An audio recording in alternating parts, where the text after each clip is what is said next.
Assalamualaikum warahmatullahi wabarakatuh. Selamat sore, salam sejahtera untuk semuanya. Baru saja kita selesai briefing pada seluruh jajaran di Pemprov DKI Jakarta dan pimpinan BUMD, semuanya lengkap. Pemprov DKI Jakarta langsung mengambil langkah-langkah cepat bahwa kita akan selalu faktual, kita akan sampaikan fakta-fakta kenyataan seperti apa adanya.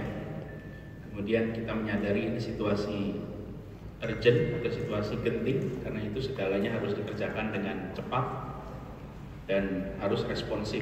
Jadi tadi 3 hal yang disampaikan pegangan kita, harus faktual, harus responsif, harus sadar bahwa ini situasi urgent, harus ada tindakan cepat. Nah, status yang kita hadapi saat ini adalah sudah ditemukan di kawasan Jabodetabek, Jakarta. Karena itu seluruh SKPD dan BUMD yang menyangkut kegiatan-kegiatan publik malam hari ini langsung melakukan langkah-langkah praktis.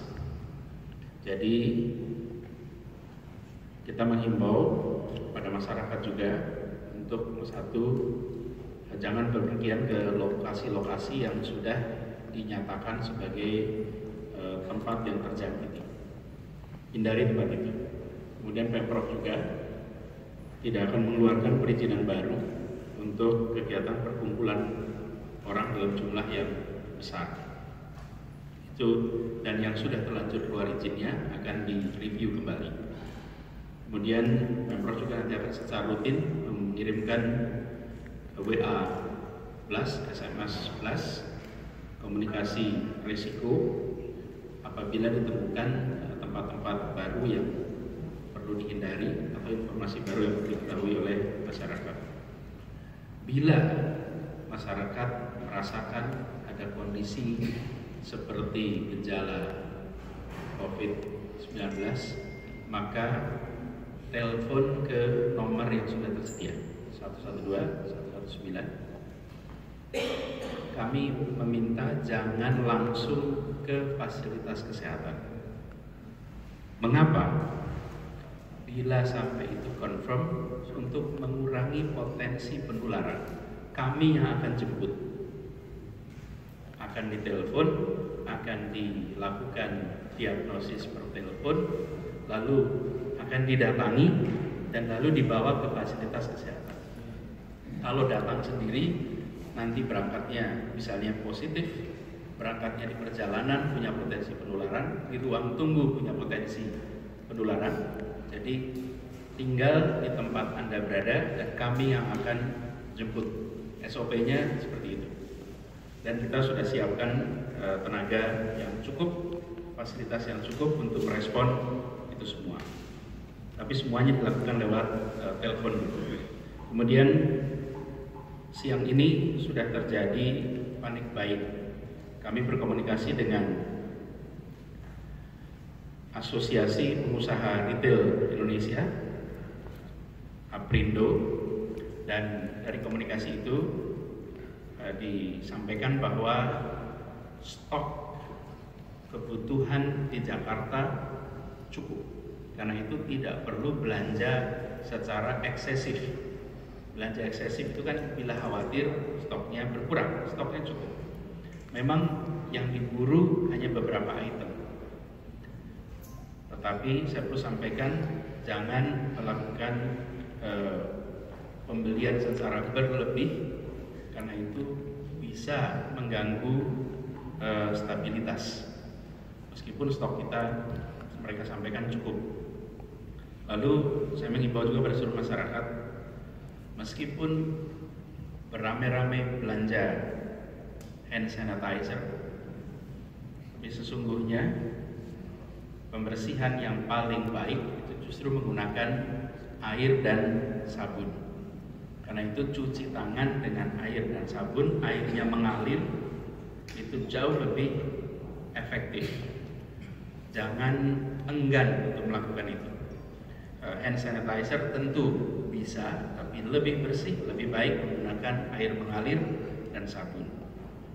Kemudian hal-hal lain, apabila ditemukan informasi yang perlu diketahui oleh pemerintah, laporkan. Kami siap untuk merespon, dan tim kita akan berjaga 24 jam untuk tanggap COVID-19 ini. Itu saja teman-teman, bisa sampaikan. Tes.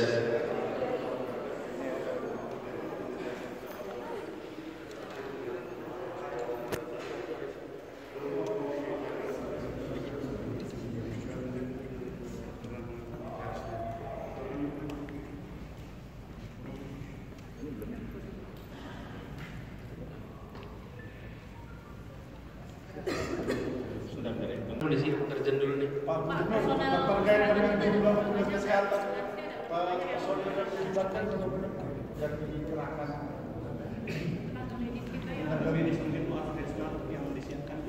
Secara jumlah tentunya saya tidak bisa sebutkan sekarang, tapi poinnya adalah bahwa tim kita mulai dari puskesmas kecamatan, rumah sakit daerah, dan rumah sakit medikal semuanya siap. Ya, Aprindo tidak memberikan perinciannya, dan tadi dalam diskusi diputuskan Aprindo tidak melakukan pembatasan, karena kalau dilakukan pembatasan nanti dianggapnya stoknya terbatas, padahal stoknya ada, justru punya efek psikologis yang lebih besar lagi. Tempat-tempat yang tadi dihindari itu mungkin ada di dalam kota atau? Ada tempat yang sudah disebutkan sebagai tempat hiburan yang di situ dideteksi ada penularan. Itu yang kalau dispromenting itu? Nanti penjelasan resminya sudah semua terkonfirmasi. Petugas kita saat ini sedang memeriksa ke sana, dan juga petugas-petugas yang orang-orang yang bekerja di dua lokasi itu.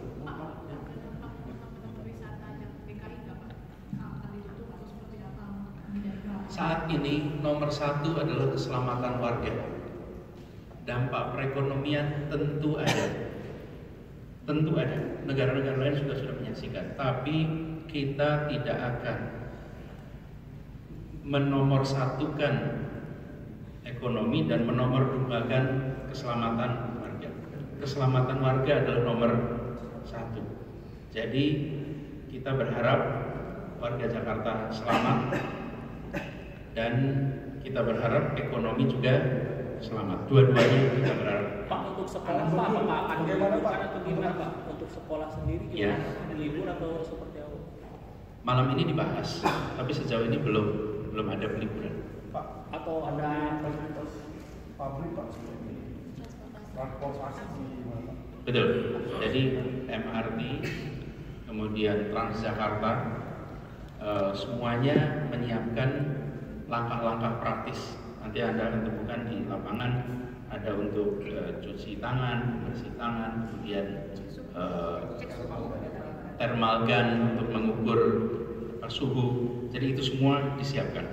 Jadi semuanya nanti akan kita siapkan. Jadi tadi juga salah satu yang kita bahas adalah pengalokasian sumber daya yang cukup agar bisa punya thermal gun, karena kita jumlah thermal gun yang tersedia terbatas. Pak, imbauan untuk sekolah Pak, ada beberapa sekolah kan yang tidak berjabat tangan gitu Pak.